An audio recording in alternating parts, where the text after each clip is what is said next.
Numa cidade escondida entre montanhas e névoas constantes, onde os dias pareciam eternamente nublados e os moradores caminhavam com pressa como se fugissem de si mesmos, vivia Leonel, um homem cuja presença era impossível ignorar. Aos 54 anos, ele era dono de uma mente que brilhava mais do que qualquer vitrine daquela metrópole industrial. Leonel se locomovia em uma cadeira de rodas desde os 18, quando um acidente durante uma expedição ambiental mudou sua vida para sempre. Desde então, sua casa, uma antiga olaria reformada, virou seu refúgio e, ao mesmo tempo, seu observatório silencioso do mundo. Com fama de reservado, Leonel não era de festas nem de aparições públicas. As poucas vezes que falava em encontros sociais, deixava todos hipnotizados pela profundidade de suas ideias.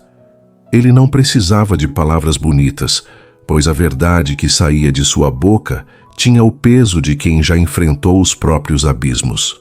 Multimilionário por mérito próprio, ele se reinventou diversas vezes, sendo inventor, colecionador de arte incompreendida, investidor de pesquisa sobre o cérebro humano e, mais recentemente, criador de tecnologias para a inclusão digital.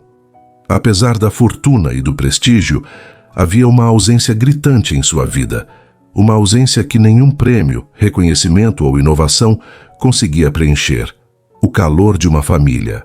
Ele costumava dizer que o amor era como o som do vento no meio da floresta. Às vezes você sente, mas nem sempre consegue explicar. Até aquele ano, até aquele dia em que ele, movido por uma inquietação que não sabia nomear, decidiu visitar um abrigo infantil numa área marginalizada da cidade. O orfanato chamava-se Casa das Brisas, ironicamente, pois nada ali era leve. Os corredores exalavam mofo e cansaço, e o olhar das crianças era uma mistura entre esperança adormecida e aceitação amarga. Leonel foi recebido com formalidade pela coordenadora, que parecia mais preocupada em mostrar planilhas do que em apresentar os rostos dos pequenos. Ele caminhava com dificuldade pelos corredores estreitos, observando cada detalhe: as paredes descascadas, os brinquedos quebrados, os sapatos amontoados. E então, sem aviso, seus olhos se encontraram com os de uma menina sentada num canto, quase escondida entre pilhas de livros encardidos. O nome dela era Eva, e sua presença não se encaixava naquele lugar. Seus olhos tinham a inquietude de quem já havia percorrido labirintos internos e sobrevivido, mesmo tão jovem. Ela tinha 9 anos, ao menos era o que constava no registro, e uma inteligência que os cuidadores descreviam como complicada demais para uma criança. Segundo diziam, ela fazia perguntas demais, desafiava adultos com silêncios desconfortáveis e passava horas desenhando símbolos matemáticos no chão do pátio com um graveto. Muitos achavam que ela tinha algo errado, mas Leonel sabia reconhecer o extraordinário quando via. Nos dias seguintes, ele voltou ao abrigo mais vezes, e cada visita era uma dança silenciosa entre ele e Eva. Ela desconfiada, ele curioso. Até que, num fim de tarde com cheiro de chuva e promessa de mudança, ela se aproximou, olhou bem dentro dos olhos dele e perguntou: "Você acha que eu sou estranha?" Aquela pergunta atravessou o coração de Leonel como uma flecha antiga, e ele respondeu com serenidade: "Acho que você é rara, e as coisas raras assustam quem não consegue compreendê-las." E foi ali, naquele instante quase cinematográfico, que a conexão nasceu. Não de forma dramática, mas como um rio subterrâneo que começa a encontrar a superfície. Pouco tempo depois, os trâmites começaram. Muitos duvidaram. Muitos riram. Muitos julgaram. Um milionário cadeirante adotando uma garota considerada problemática? Isso só pode ser capricho de velho excêntrico, diziam nos corredores sociais e nos comentários de jornais sensacionalistas. Mas Leonel não vivia para agradar o eco da mediocridade. E Eva? Bom, ela estava prestes a mudar não apenas a vida de Leonel, mas de todos ao seu redor. Com sua mente afiada, sua sensibilidade brutal e seu jeito estranho de amar o mundo. Ela não sabia ainda, mas carregava dentro de si um gênio adormecido. E ele, ao adotá-la, estava prestes a redescobrir o verdadeiro sentido da palavra família. Os primeiros meses na nova casa foram como um processo de descongelamento. Eva, ainda acostumada a caminhar entre paredes úmidas e vozes ríspidas, estranhava o silêncio confortável da casa de Leonel. Os cômodos amplos, decorados com peças de arte abstrata, pareciam mais um museu do que um lar, mas havia algo ali que os abrigos jamais ofereceram: respeito. Leonel não a tratava como uma criança frágil, nem como um projeto a ser corrigido. Ele a escutava. E para Eva, isso era mais revolucionário do que qualquer brinquedo novo. Certa noite, enquanto ele revisava anotações para um novo projeto sobre acessibilidade em realidade aumentada, ela apareceu em seu escritório com um caderno nas mãos. Sentou-se sem pedir licença e começou a mostrar o que chamava de códigos dos dias. Gráficos rudimentares desenhados com canetinha, em que ela registrava padrões de comportamento dos moradores da rua onde moravam. Observações minuciosas sobre horários, roupas, mudanças de humor e até latidos dos cães de vizinhos. Leonel ficou pasmo. Aquilo não era apenas inteligência, era um tipo de sensibilidade rara, quase dolorosa. Ele decidiu investir. Sem que Eva soubesse, contratou uma professora particular especialista em neurodivergência. Quando a mulher viu os cadernos da menina, chorou. Ela pensa como uma cientista de dados, com 9 anos, e faz isso de forma intuitiva, disse. A partir daí, a vida de Eva ganhou novos horizontes. As manhãs passaram a ser recheadas de experimentos, discussões filosóficas e jogos lógicos. E as tardes, ainda que livres, eram sempre preenchidas com perguntas inusitadas como: por que os humanos enterram o que amam? Ou: você acha que o tempo tem cheiro? Perguntas que Leonel, com todo o seu repertório, às vezes simplesmente deixava ecoar no ar. Mas do lado de fora da casa, as críticas continuavam. O círculo de conhecidos de Leonel achava tudo uma loucura. Ele está se expondo demais, está velho demais para isso, diziam alguns. Outros criticavam Eva diretamente. Ela tem uma energia estranha, parece que lê pensamentos.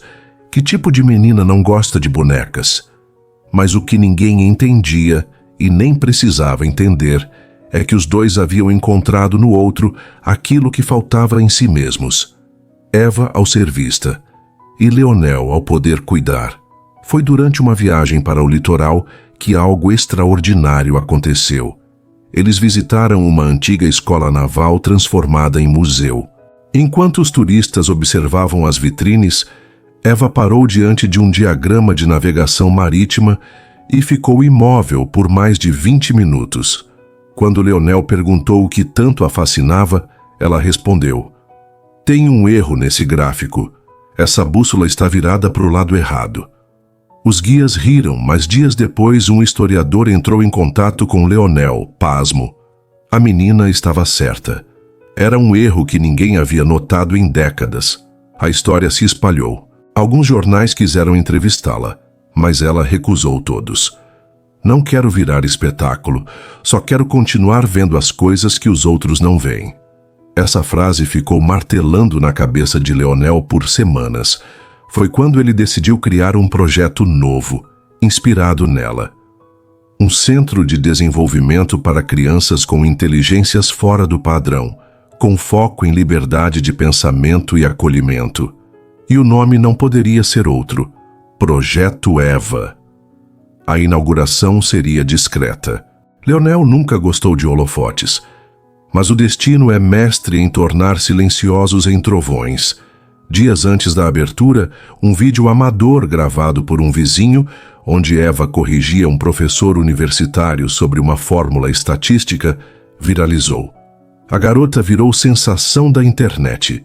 Menina gênio adotada por milionário causa espanto em acadêmicos. Era esse o título que circulava como fogo em palha seca. Mas Eva odiou a exposição. Trancou-se no quarto por 3 dias. Quando Leonel finalmente conseguiu entrar, encontrou-a deitada no chão, chorando.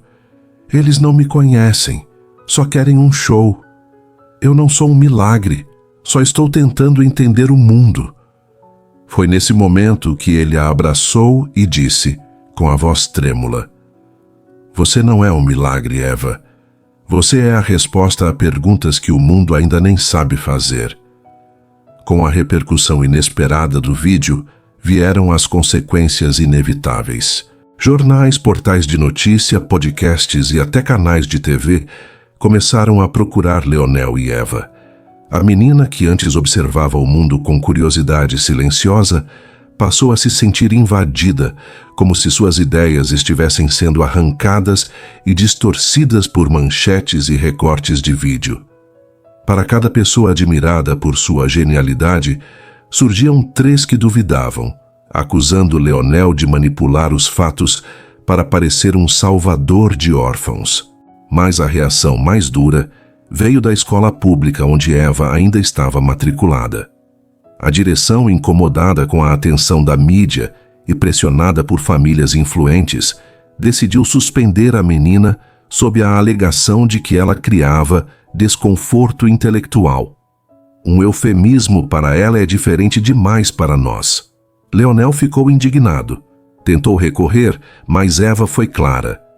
Não quero voltar para lá. Eu não quero mais fingir que não entendo só para caber num espaço pequeno.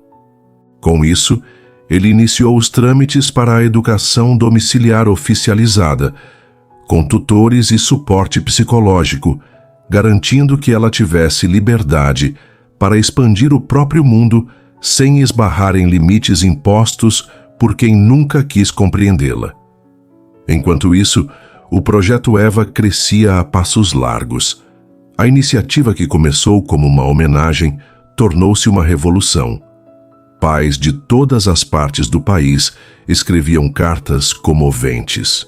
Crianças com talentos fora do comum, antes rotuladas como difíceis ou inadequadas, agora tinham um espaço onde não precisavam se esconder. Em poucos meses, o centro já contava com quase 50 alunos e uma equipe multidisciplinar que incluía desde neurocientistas até artistas plásticos, que falavam mais por pinceladas do que por palavras. Eva, curiosamente, não frequentava o centro com regularidade. Preferia observar à distância, dar sugestões, enviar ideias em envelopes coloridos. Ela não queria ser símbolo de nada. Não sou bandeira, sou caminho, dizia. Leonel entendia. Ele mesmo já havia experimentado o peso das expectativas alheias, desde que sofreu o acidente que o deixou paraplégico e foi transformado pela imprensa em um milionário resiliente. Agora via na filha adotiva o mesmo processo se repetindo. A mídia criando uma lenda em cima de uma menina que só queria espaço para pensar. Foi numa dessas tardes de reflexão que Eva trouxe à tona algo que mudou tudo. Sentada ao lado de Leonel no jardim, ela perguntou: por que as pessoas têm tanto medo do que não entendem? Ele, surpreso pela profundidade da pergunta, ficou em silêncio. E ela continuou: acho que medo é uma forma de dizer não me machuque, antes mesmo de perguntar se a outra pessoa quer machucar. E por isso muita gente tenta silenciar o diferente. Essa conversa inspirou uma nova iniciativa dentro do Projeto Eva, o Laboratório do Silêncio. Uma sala onde as crianças podiam apenas observar sem serem interrompidas. Nada era imposto, nem tarefas, nem perguntas. A proposta era simples: escutar o mundo interior antes de falar com o exterior. O resultado foi surpreendente.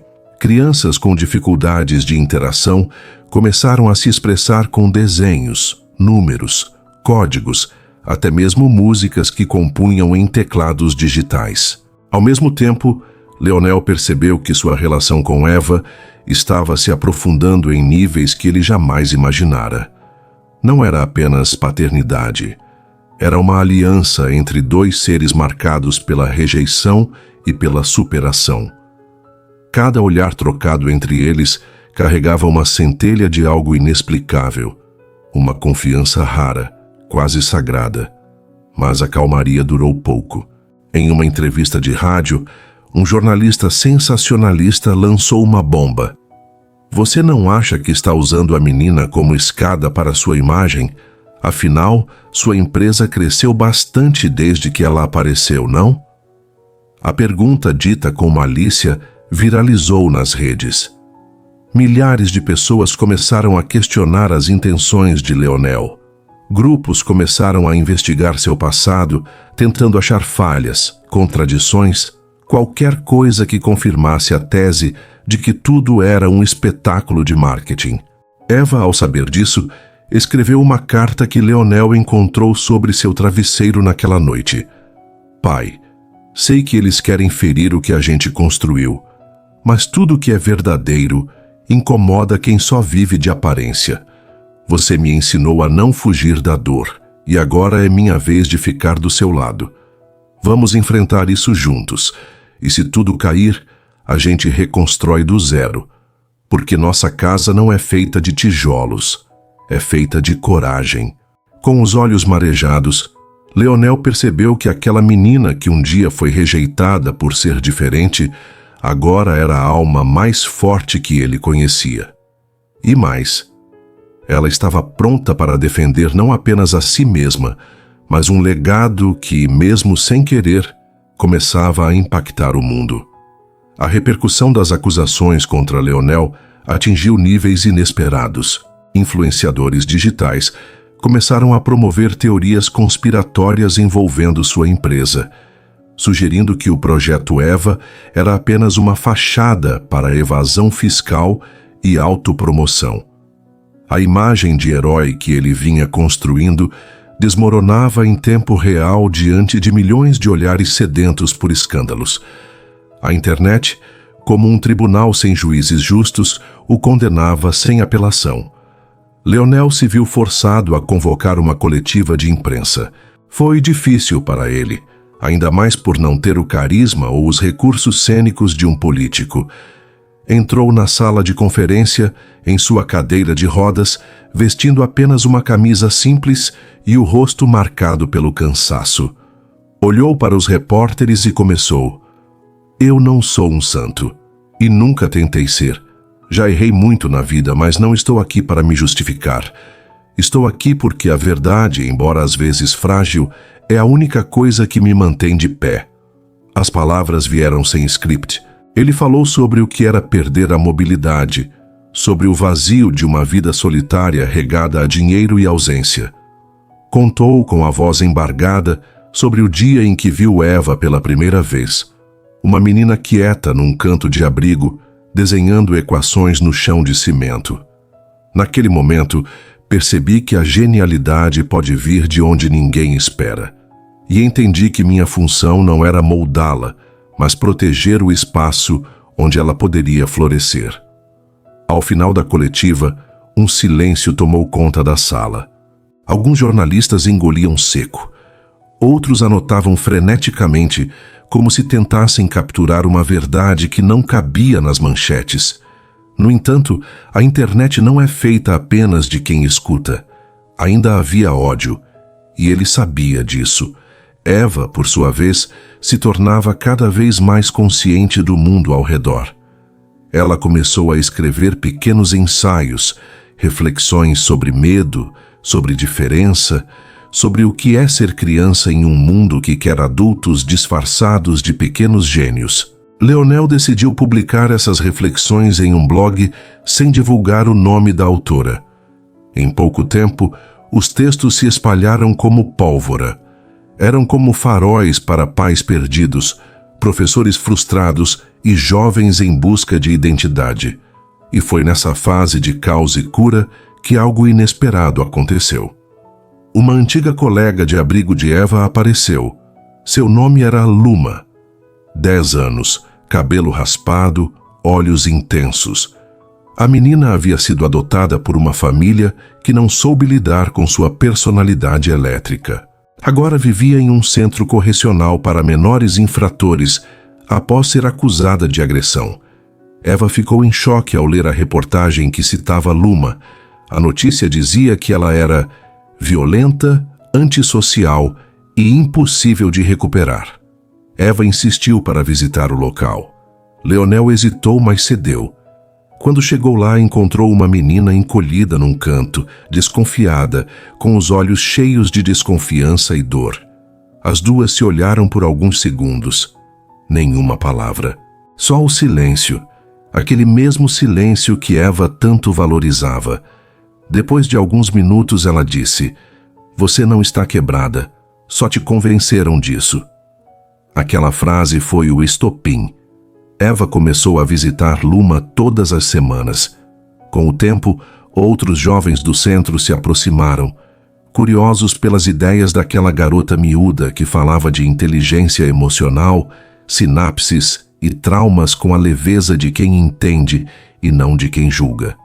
Em poucos meses, nasceu um novo braço do Projeto Eva, o Recomeçar. Um espaço dentro do centro correcional onde jovens podiam aprender programação, filosofia, música e teatro. Mas, acima de tudo, onde podiam reconstruir sua autoestima. Enquanto isso, Leonel enfrentava seu próprio processo de cura. Passou a revisitar memórias do acidente, da juventude, do tempo em que ser vulnerável era motivo de vergonha. Começou a escrever também, não para publicar, mas para entender-se. E pouco a pouco foi percebendo que o que ele construía com Eva ia muito além da adoção. Era como se ela tivesse acendido nele uma parte que havia sido esquecida, uma parte que acreditava no outro, mesmo quando o mundo dizia para desistir. A tensão externa continuava, mas dentro daquela casa, nas entrelinhas dos cadernos, nos corredores do centro correcional e nas mensagens anônimas enviadas por jovens de todo o país, algo maior estava acontecendo. Algo que não podia ser cancelado nem viralizado com memes. Transformação genuína. E foi nesse momento que uma carta inesperada chegou.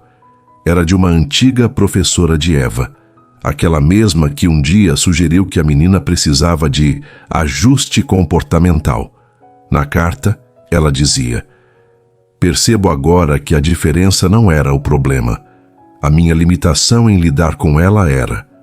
Eva me ensinou mesmo sem querer, e por isso hoje sou uma professora melhor, mais humana." Eva leu a carta em silêncio. Depois, olhou para Leonel e disse: "A gente não muda o mundo com força, a gente muda com paciência, uma mente de cada vez." Era curioso como Eva, tão jovem e ainda em processo de descoberta, conseguia alcançar pessoas de diferentes idades com uma sabedoria quase antiga. Seus textos, antes apenas postados anonimamente, começaram a ganhar espaço em colunas de revistas digitais voltadas à educação e desenvolvimento humano. Sem que ela soubesse, uma rede de educadores passou a se formar em torno de suas ideias. Não eram seguidores, eram inspirados. Pessoas que viam na menina não um milagre, mas uma lente pela qual se poderia ver a infância com mais empatia e respeito. E foi nesse contexto que um convite inusitado chegou. Eva havia sido chamada para palestrar em um evento sobre neurodiversidade na infância.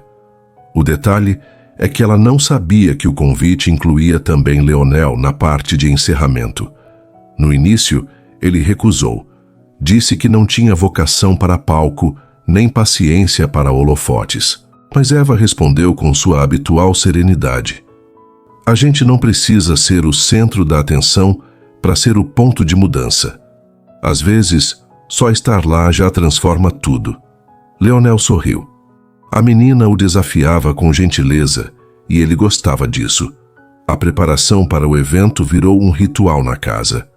Eva desenhava diagramas no vidro da sala, rabiscava pensamentos em folhas soltas e praticava sua fala diante de Luma, que ria e a provocava com perguntas difíceis só para vê-la improvisar. Aquele pequeno ensaio se tornava, por si só, uma peça de teatro íntima sobre amizade, coragem e descoberta. No dia do evento, o auditório estava cheio. Professores, psicólogos, pais, jornalistas. Eva subiu ao palco vestindo um vestido azul simples e uma presilha que Luma havia lhe dado. Quando pegou o microfone, ficou em silêncio por alguns segundos. Parecia escutar algo invisível. Depois começou. Eu não sou especial. Só sou escutada.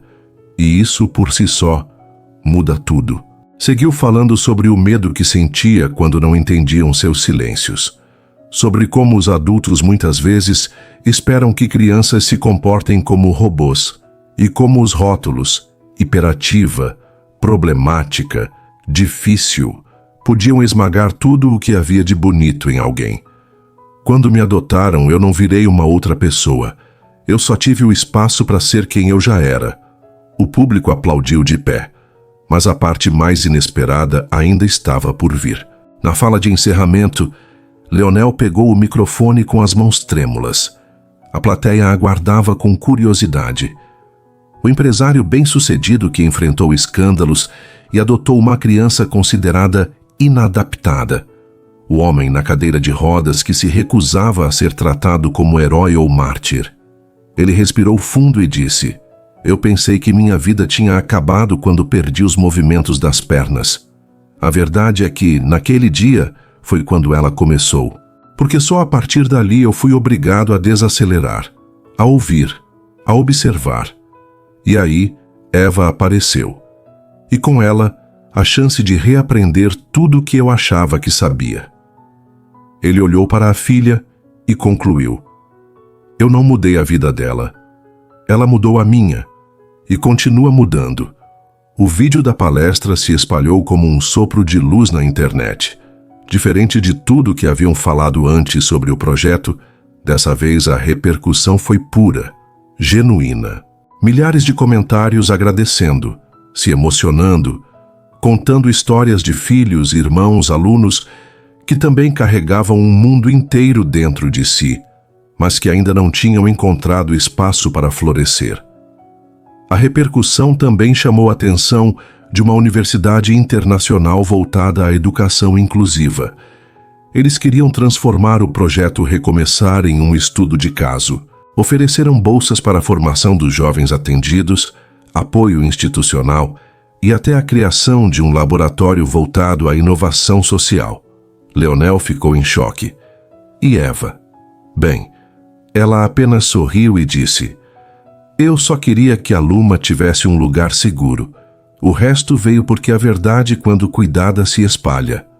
Luma, aliás, já não era mais a mesma. Começou a escrever suas próprias crônicas, textos cheios de fúria convertida em poesia.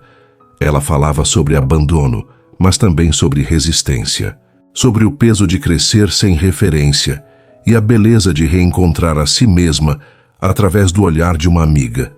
Um de seus textos virou peça de teatro, apresentada por outros jovens do Centro Correcional. A peça foi gravada e publicada, mais de 3 milhões de visualizações em 2 dias. E assim o que começou como uma simples adoção virou uma rede invisível de transformação, um fio silencioso que costurava vidas partidas com cuidado, palavras e coragem. O que era para ser apenas uma palestra se transformou em um movimento. O vídeo de Eva e Leonel viralizou de uma forma que ninguém esperava. Mas não foi só a viralização que chamou a atenção. Foi a repercussão humana. As mensagens que chegavam não eram só números, curtidas ou compartilhamentos. Eram histórias. Centenas, depois milhares. Pais que decidiram olhar seus filhos com mais calma. Professores que prometeram ouvir mais. Jovens que pela primeira vez se sentiram compreendidos sem precisarem mudar quem eram. E o mais impressionante, comunidades inteiras começaram a se mobilizar. Cidades pequenas, onde diretores de escolas ligavam para centros sociais, perguntando como implantar um projeto semelhante ao de Eva e Leonel. Em poucas semanas, o projeto Recomeçar deixou de ser um abrigo e passou a ser um modelo. Era como se, ao tocar uma única nota sincera, o mundo inteiro tivesse reconhecido a melodia. Leonel, que sempre teve um olhar de gestor pragmático, começou a sentir algo novo. Fé. Não no sentido religioso, mas naquela confiança que nasce quando a gente entende que mesmo a maior dor pode gerar um novo começo. Ele via isso no brilho dos olhos dos jovens, no empenho dos voluntários, na dedicação da equipe e, sobretudo, na calma com que Eva atravessava os dias, como quem já tivesse vivido muitas vidas. Mas nem tudo era celebração. Com a visibilidade veio também o peso do escrutínio. Reportagens antigas sobre Leonel voltaram à tona. O acidente, os escândalos empresariais, a tentativa da imprensa de pintá-lo como um vilão que buscava redenção através da adoção. Tentaram desconstruir sua imagem, questionando sua ética, seu passado. Ele ficou abatido. Pela primeira vez desde que Eva entrara em sua vida, Leonel pensou em recuar, se afastar, proteger o projeto da sombra do seu passado. Mas foi Eva quem, mais uma vez, virou a chave. O seu passado não define você, e se tentarem usar isso contra nós, que vejam também o que a gente fez com ele. Você não está fugindo da culpa. Está transformando ela em cuidado. Essas palavras ficaram martelando na cabeça de Leonel por dias. E foi em uma madrugada insone que ele decidiu escrever. Pela primeira vez em anos, sentou-se diante do computador e colocou para fora tudo que havia guardado: os erros, as falhas, a ambição cega, a queda. Mas também a reconstrução, a humildade, a disposição em ouvir, recomeçar, amar. O texto foi publicado como uma carta aberta, um desabafo sem pretensão de autopromoção, apenas verdade. A carta viralizou ainda mais que o vídeo da palestra. As pessoas estavam sedentas por autenticidade. Queriam ouvir quem errou e não se escondia, quem caía mas levantava sem negar o tropeço. Foi ali que nasceu o que muitos passaram a chamar de o novo Leonel. Mas para Eva, ele sempre fora esse. Apenas não se via com os olhos certos. Nesse período, Luma também dava saltos. Havia se reencontrado com a avó biológica, que morava em outra cidade, e que, emocionada ao vê-la na peça online, veio procurá-la. Foi um reencontro silencioso, regado de perdão não dito, mas sentido. A avó pediu desculpas com um bolo de milho e um abraço demorado. Luma respondeu com uma lágrima tímida e um "tá tudo bem", quase sussurrado. O vínculo entre elas não apagou as dores do passado, mas construiu algo novo, uma raiz. Pela primeira vez, Luma sentiu que tinha um lugar para voltar, e isso mudava tudo. Com o tempo, Eva começou a ser convidada para colaborar com livros, participar de grupos de pesquisa sobre desenvolvimento infantil e até consultorias informais sobre inclusão. A menina que um dia disseram ser um problema comportamental, agora ajudava adultos a entenderem as sutilezas das emoções humanas com a mesma facilidade com que resolvia enigmas complexos. Mas ela continuava sendo criança. Tinha dias de silêncio, de birra, de medo do escuro. E isso era lindo, porque mostrava que genialidade não elimina a humanidade. Mostrava que até os mais brilhantes precisam de colo. Foi então que surgiu a proposta mais desafiadora até aquele momento. Um documentário. Uma grande produtora queria contar a história de Eva e do projeto Recomeçar. Mas havia uma condição. total liberdade criativa. Nada de manipulação. Nada de roteiro sensacionalista. Eles queriam a verdade. Leonel hesitou, mas Eva, com seu jeito direto, disse: se for para contar, que seja para inspirar, não para impressionar. As gravações começaram. Foram meses de entrevistas, captações, idas e vindas, e em cada etapa mais pessoas se conectavam, porque não era só a história de uma menina e um homem em uma cadeira de rodas. Era a história de todos que já foram descartados, mal interpretados, desacreditados. Era a história de como a escuta pode ser mais poderosa que qualquer diagnóstico. O dia da estreia do documentário chegou em meio a uma chuva fina, que parecia lavar a cidade. A sala de cinema escolhida não era uma das luxuosas, mas sim uma sala comunitária, enfeitada com papel colorido, cadeiras simples e um tapete velho estendido no corredor central. Leonel e Eva chegaram juntos, ele em sua cadeira de rodas elétrica, com um cachecol azul marinho envolto no pescoço, e ela com um vestido amarelo bordado pela própria equipe do abrigo. Os olhos dos dois não carregavam nervosismo, mas uma espécie de paz, como se dali em diante o mundo já soubesse quem eles eram de verdade. As luzes se apagaram e a tela acendeu com os primeiros segundos de som. A voz de Eva narrava em off.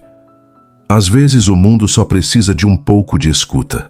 Às vezes um silêncio diz mais do que todos os gritos. A plateia silenciou. Durante quase 2 horas, os rostos dos presentes passaram por um verdadeiro turbilhão. Sorrisos, lágrimas contidas, suspiros, olhares entre pais e filhos, entre amigos e estranhos. O filme não usava truques emocionais. Não havia trilha sonora exagerada, nem cortes dramáticos. Apenas a vida como ela era. E ainda assim, era como se cada segundo arrancasse da alma do espectador algo esquecido. Empatia. Ao final da exibição, ninguém bateu palmas de imediato. Por alguns segundos, só o silêncio preenchia o espaço. Um silêncio denso, cheio de significado. Então, lentamente, as palmas começaram. Uma de cada vez, depois em uníssono, até que toda a sala vibrava em um aplauso que parecia não querer terminar. Eva, sentada na primeira fila, virou-se para olhar Leonel. Ele estava com os olhos marejados. Aquelas palmas não eram para ele ou para ela. Eram para todos os esquecidos que finalmente haviam ganhado voz. Após a exibição, a produtora sugeriu lançar o documentário online, de forma gratuita. Leonel aceitou imediatamente. Em menos de uma semana, o vídeo alcançou milhões de visualizações. Mas mais do que os números, o que impressionava eram os comentários. Uma mulher no interior do Ceará escreveu: "Tenho um filho autista e pela primeira vez vi alguém falar com o coração sobre isso." Um senhor de 82 anos comentou: "Passei a vida inteira sem saber que amor podia se parecer com isso." E havia também quem dissesse: "Esse documentário me fez tomar coragem para sair de um relacionamento abusivo e recomeçar." A equipe do projeto Recomeçar começou a receber visitas de gente do país inteiro. Eram voluntários, psicólogos, terapeutas, músicos, costureiras, cozinheiras, todos querendo ajudar, doar tempo, afeto, saberes. O lugar que antes abrigava 15 jovens agora precisava de mais espaço. A prefeitura doou um terreno. Empresas começaram a oferecer materiais. Uma arquiteta tocada pela história ofereceu o projeto da nova sede gratuitamente. Enquanto isso, Eva e Luma se tornaram uma espécie de dupla inseparável. Participavam de encontros com educadores, escreviam pequenos artigos juntas, criaram um canal de vídeos explicando emoções com linguagem acessível para crianças. Chamaram o projeto de Explicando o Coração. O canal, embora simples, viralizou, porque era verdadeiro, porque não tratava ninguém como menos capaz de entender o que sente. Um episódio em especial, sobre como lidar com a raiva, foi parar em salas de aula do país todo. Professores usavam os vídeos como material de apoio. Crianças mandavam cartas agradecendo. Algumas desenhavam corações com carinhas de diferentes emoções e enviavam pelo correio. O que era para ser uma forma de ocupação virou missão de vida. E Leonel, mesmo no meio desse furacão de transformações, mantinha sua rotina com leveza. Ele adorava ler os comentários dos vídeos, mesmo quando criticavam. Gostava de aprender, de entender o outro.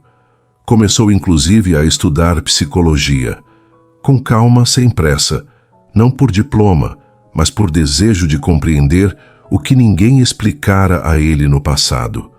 Uma noite, durante uma roda de conversa com os adolescentes do projeto, um dos meninos perguntou: Leonel, e se você nunca tivesse conhecido a Eva? Ele sorriu, abaixou a cabeça e respondeu com voz firme: eu teria continuado vivo, mas não teria conhecido a vida de verdade. Todos se calaram e entenderam. Porque às vezes a gente respira, anda, fala, mas não vive de fato. A vida de verdade exige conexão. E Leonel, por meio daquela menina de voz doce e alma forte, encontrou essa conexão. A história de Leonel e Eva não era mais uma exceção, era um espelho. Um reflexo do que pode acontecer quando se olha para alguém além da superfície, quando se aposta no improvável, quando se entende que todo ser humano, por mais difícil que pareça, carrega dentro de si algo que precisa ser visto, ouvido e amado. Alguns meses depois da estreia do documentário, o centro do projeto Recomeçar já não era mais o mesmo. Onde antes havia corredores silenciosos, agora se ouviam risadas, passos apressados de crianças, adolescentes com cadernos na mão e vozes dividindo ideias. A nova sede, construída com o apoio de dezenas de voluntários e financiamentos coletivos, era viva. Não era só concreto, era afeto moldado em forma de espaço. Eva, agora com 13 anos, crescia com uma serenidade surpreendente. Embora ainda enfrentasse dias difíceis, sua força interior era evidente. Continuava sendo aquela mente curiosa, apaixonada por ciências e sentimentos, mas agora aprendia a usar sua dor como ferramenta de construção. Numa tarde, durante uma oficina de arte, ela criou uma pintura com a frase: minhas cicatrizes não me enfeiam, elas me explicam. A obra foi pendurada na entrada do prédio principal. A frase ecoou em vários lugares, sendo citada em seminários, palestras e até em campanhas de saúde mental. A jornalista de um grande portal fez uma matéria especial sobre Eva, intitulando-a A Garota que Enxergava Sentimentos. Leonel ficou emocionado ao ler. Nunca imaginou que aquela menina, que mal falava quando chegou ao abrigo, seria capaz de tocar tanta gente com tão poucas palavras. A convivência com os jovens também transformava Leonel profundamente. Ele começou a observar melhor as microexpressões, a escutar com mais intenção.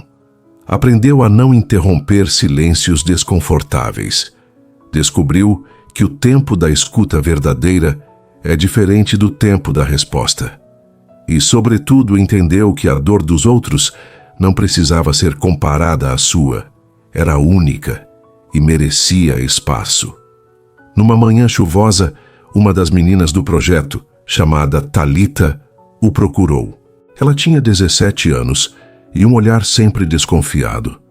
Sentou ao lado de Leonel em silêncio. Depois de alguns minutos, disse apenas: eu não sei como confiar em homem nenhum. Ele não respondeu de imediato. Apenas assentiu, permitindo que ela continuasse. Mas, quando você fala com a Eva, ou quando ri com o Hugo, parece que você não quer nada em troca. Eu estou tentando entender como isso funciona, porque nunca vi isso antes. Leonel respirou fundo, olhou para o teto e disse com calma: eu também não sabia como fazer isso, Thalita. Eu só decidi que queria ser o tipo de homem que eu teria precisado quando era criança. E talvez esse seja o primeiro passo para quebrar o ciclo. Ela não disse nada, mas no dia seguinte apareceu na cozinha às 6 da manhã para ajudar no café da manhã e nunca mais deixou de participar. Enquanto isso, Eva escrevia. Seus cadernos estavam cheios de pensamentos, pequenas crônicas e cartas nunca enviadas. Numa dessas cartas, escrita para uma mãe que nunca respondeu suas perguntas, ela dizia: se algum dia você me procurar, não espere que eu esteja igual, porque eu cresci em outro tipo de colo, um colo que não me deu o leite, mas me deu palavra, um colo que não sabia me pentear, mas sabia me escutar. Eu sou filha de alguém que não me pariu, mas me viu nascer de novo. Essas palavras acabaram virando parte de uma exposição feita no centro, chamada Cartas que Não Mandei.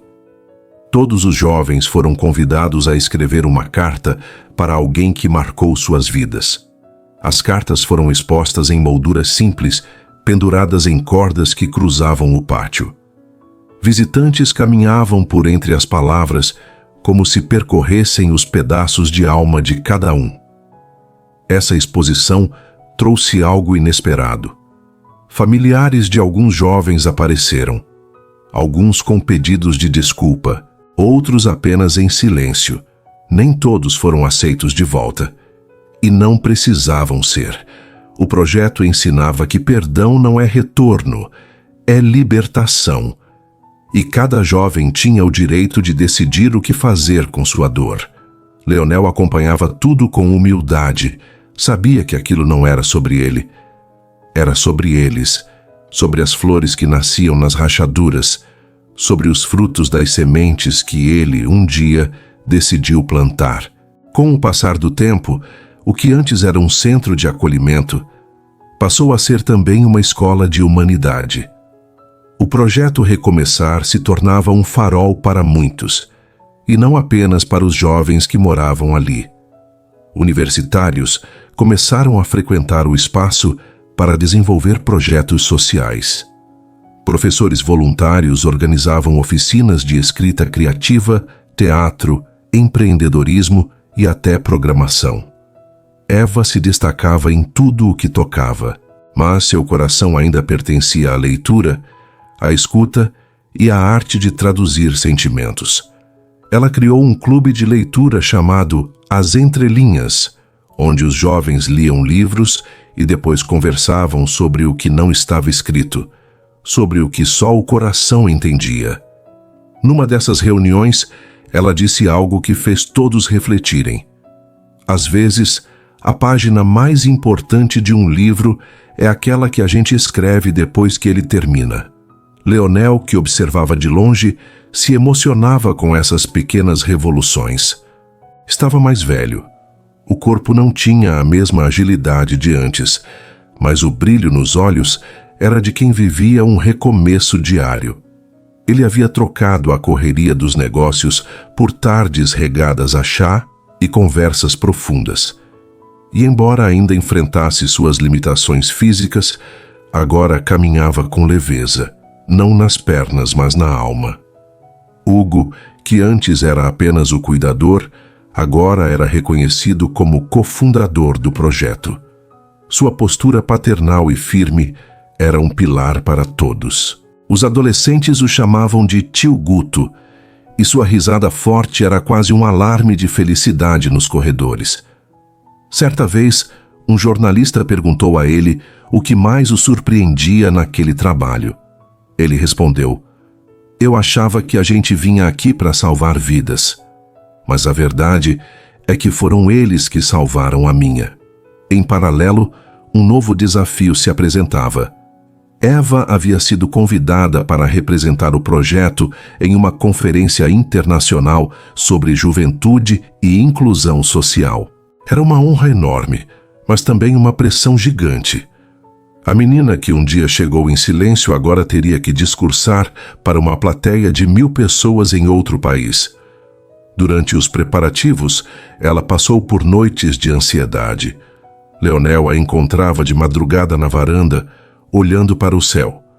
Ele se sentava ao lado, e mesmo sem falar nada, a presença dele era um abraço.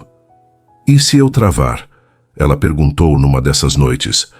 Então vai ser um silêncio cheio de verdade.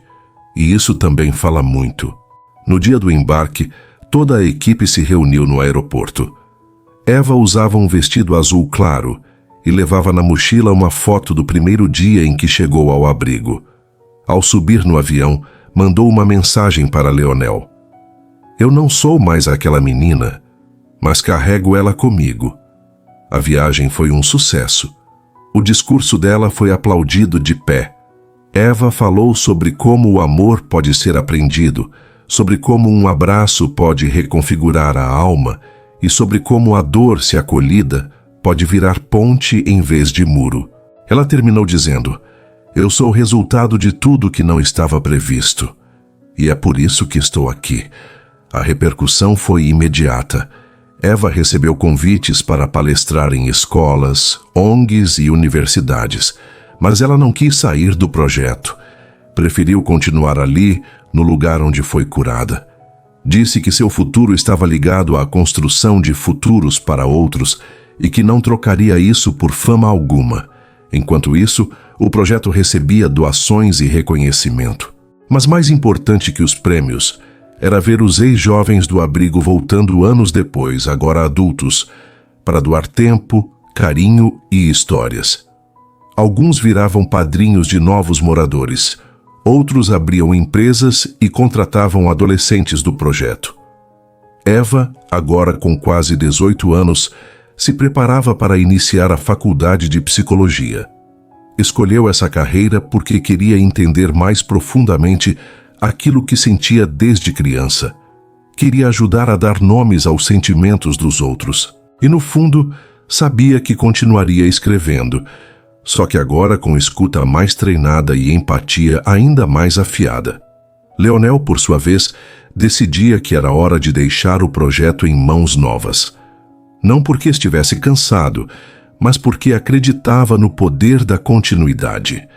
Sabia que o maior legado que podia deixar não era o dinheiro, nem a estrutura, mas a cultura. A forma de olhar para o outro com presença e verdade. Os anos passaram com a delicadeza de uma carta escrita à mão. Cada detalhe da rotina no projeto Recomeçar era agora um testamento de tudo o que Leonel, Eva e tantos outros haviam construído juntos.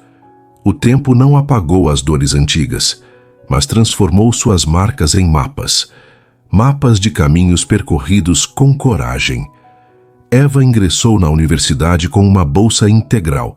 O discurso que havia feito anos antes a projetara como uma jovem referência em superação e ativismo social.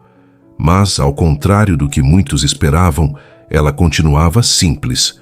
Morava perto do projeto, ia de bicicleta para a faculdade e todas as sextas-feiras dava aula de leitura sensível para os adolescentes do abrigo. Numa dessas aulas, um menino chamado Otávio, de apenas 10 anos, perguntou: professora, por que você ainda vem aqui se já saiu daqui? Eva sorriu com a mesma doçura de quando era pequena e respondeu: porque sair de um lugar não significa deixar de pertencer a ele. Às vezes, a gente volta para lembrar de onde veio e para ajudar outros a irem mais longe do que fomos. Leonel, por outro lado, enfrentava um novo capítulo. A idade avançava e, com ela, vieram algumas limitações mais sérias. O corpo cansava com mais facilidade, os exames médicos exigiam atenção e os médicos sugeriam repouso. Mas seu espírito ainda era jovem.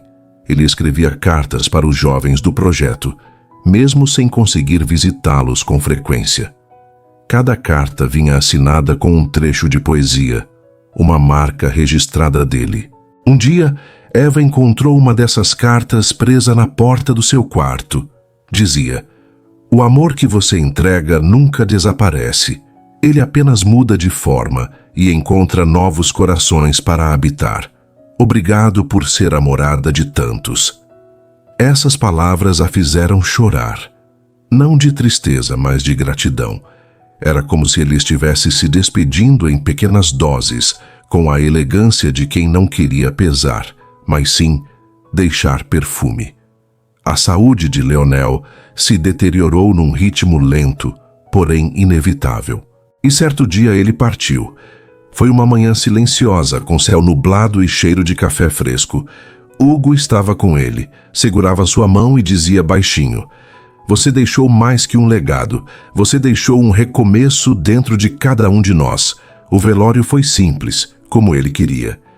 Sem luxo, sem flores caras, sem discursos vazios, mas cheio de gente. Crianças, adolescentes, adultos, gente que ele havia tocado de alguma forma." Eva leu um texto que escreveu durante a madrugada anterior. Nele dizia: "Leonel não era herói, era humano, e foi justamente na sua humanidade que ele nos mostrou o que é ser gigante." Após sua partida, veio a grande surpresa: o testamento. Leonel deixou não apenas dinheiro, mas um plano completo para garantir a continuidade do projeto Recomeçar pelos próximos 20 anos. Havia fundos destinados à expansão do espaço, à contratação de psicólogos, à manutenção de bolsas de estudo e à formação de uma nova liderança, com Eva no centro dela. Mas ele também deixou algo que ninguém esperava: um livro. Um manuscrito escrito à mão com suas memórias, reflexões e histórias que nunca contou a ninguém. Intitulado O Silêncio que Grita Amor, o livro se tornaria um símbolo do projeto. Eva decidiu publicá-lo e os lucros seriam integralmente revertidos para o abrigo. O lançamento do livro foi um evento emocionante. Realizado no próprio galpão onde o projeto nasceu, o espaço foi decorado com objetos que contavam a história desde o início. O primeiro sofá, a foto da Eva pequena, a bengala de Leonel, o primeiro quadro pintado por um jovem do abrigo.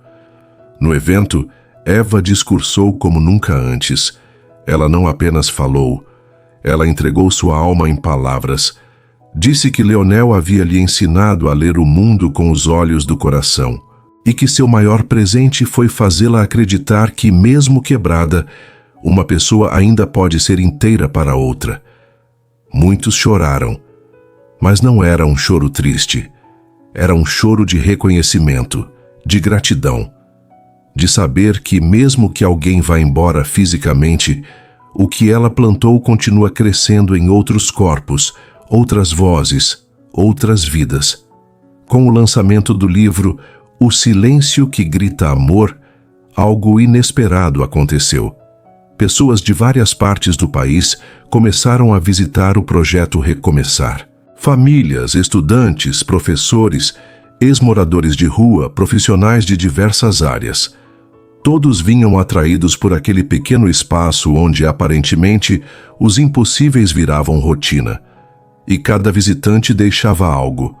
Alguns doavam tempo, outros recursos, outros apenas palavras de carinho escritas em cadernos espalhados pelo galpão. Era como se cada um sentisse o dever de contribuir com aquela chama acesa por Leonel e mantida viva por Eva. Dentre esses visitantes estava uma jovem chamada Samira, ex-dependente química que havia perdido a guarda da filha anos atrás. Ao visitar o projeto, pediu para ser voluntária. Não queria salário, nem reconhecimento. Só queria recomeçar. Eva, como sempre, ouviu sem pressa, olhou nos olhos dela e disse: "Aqui a gente não julga o ontem, a gente constrói o amanhã." Samira começou ajudando na limpeza, depois passou a servir as refeições e em poucos meses estava dando oficinas de arte com material reciclável. Ela tinha um jeito peculiar de ensinar, sempre usando frases que misturavam dor e esperança. Um dia, disse a uma menina muito retraída: "A gente não precisa ser perfeita para ser bonita. Às vezes, é na rachadura que entra a luz." Outra voz que ganhou força no projeto foi a de Zé Carlos, um ex-entregador de aplicativo que sofreu um acidente de moto e perdeu parte da mobilidade. Ele veio conhecer o projeto por acaso, após ler um artigo sobre Leonel no jornal. Zé, assim como o antigo fundador, passou a usar uma bengala e também carregava no peito a marca do abandono. Tinha perdido o emprego, a autoestima e a fé. Mas ali, naquele lugar cheio de histórias, reencontrou tudo isso. Passou a ensinar marcenaria para os meninos e fazia questão de mostrar como fazer móveis com madeira reaproveitada. Dizia que todos e todos podiam ter uma nova utilidade.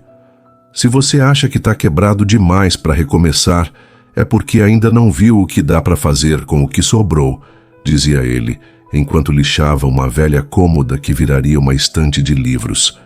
Eva, por sua vez, agora com 30 e poucos anos, já era reconhecida nacionalmente como líder social. Recusou convites para cargos políticos, para programas de TV, para biografias. Preferia viver no anonimato da transformação real. Seu maior orgulho era olhar nos olhos de uma criança ferida e ver ali a mesma esperança que um dia enxergou em si mesma. Certa tarde, ao visitar uma escola parceira do projeto, foi recebida por um grupo de estudantes com cartazes que diziam: "Você nos ensinou que ser pequeno não impede ninguém de fazer coisas grandes." Eva chorou. Não de tristeza, mas daquele choro leve, como o de alguém que percebe que, enfim, sua jornada tocou corações. O projeto Recomeçar não era mais apenas um abrigo, era um símbolo, uma ideia, uma rede de apoio. Vários outros espaços foram abertos pelo Brasil com base no mesmo modelo: acolhimento, escuta ativa, oficinas, alimentação, educação emocional e, sobretudo, afeto. E o nome Leonel passou a batizar bibliotecas, auditórios, salas de leitura e até uma lei municipal que garantia orçamento para iniciativas sociais. Eva dizia que ele se tornara eterno não pela morte, mas pela vida que espalhou em outras vidas. Num aniversário do projeto, Eva organizou uma espécie de festival. Reuniu ex-moradores, voluntários, profissionais e apoiadores. A festa foi cheia de apresentações, vídeos, lembranças. Mas o momento mais esperado foi quando Eva subiu ao palco e apresentou um novo plano: a construção de um centro de formação de líderes comunitários. O mundo precisa de mais Leonéis, e cada um de vocês pode ser o primeiro deles em sua cidade, seu bairro, sua vila.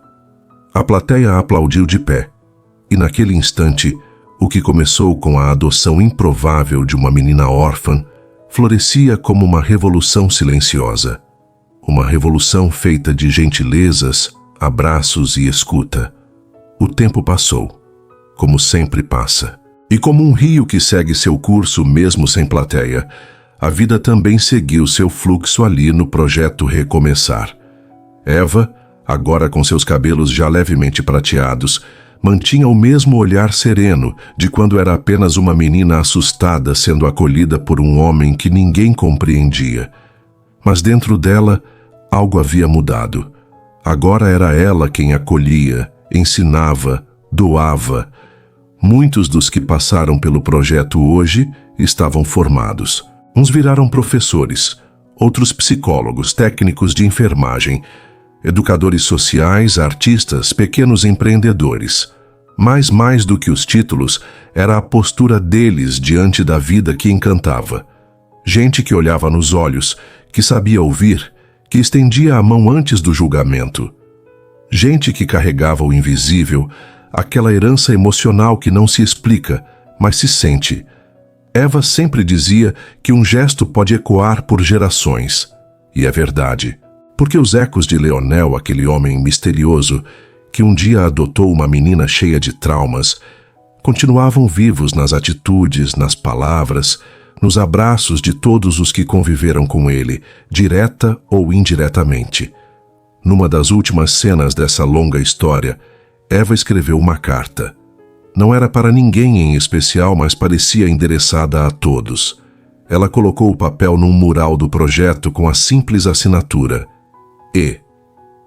Se você está lendo isso, talvez esteja procurando respostas. Eu também já procurei. Achei algumas, perdi outras. Mas o que eu sei com certeza é que todo mundo precisa de um lugar onde não se sinta um fardo. Um lugar onde possa falhar sem medo e sonhar sem culpa. Um lugar onde a dor não seja o fim, mas o começo de algo maior. Se ninguém te disse isso hoje, deixa eu te dizer.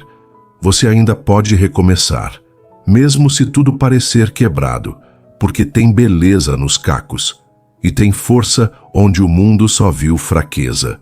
Com carinho, alguém que aprendeu que o amor, quando verdadeiro, nunca morre. E foi assim que aquela história, que começou com risadas de desconfiança e olhares de julgamento, terminou em silêncio. Um silêncio bonito, sereno. Um silêncio cheio de significados. Um silêncio que gritava amor. Se essa história te tocou de alguma forma, se por um instante você se viu em algum personagem, ou lembrou de alguém que te acolheu num momento difícil, se inscreva no canal. Mas não só por mim. Faça isso por você, para continuar encontrando histórias que aquecem o peito e fazem a gente acreditar de novo nas pessoas. Escreve aqui nos comentários qual parte dessa história mais mexeu com você. E se quiser, compartilhe sua vivência com alguma comunidade ou projeto que te ajudou a recomeçar. Sua história pode ser o empurrão que outra pessoa precisa. E antes de sair, deixa o seu like, não como um clique qualquer, mas como um abraço digital, porque aqui cada gesto importa. Obrigado por ter ficado até o fim. E lembre-se, às vezes o maior milagre que a gente pode viver é ser o milagre na vida de alguém. Até o próximo Relatos do Tio Paulo.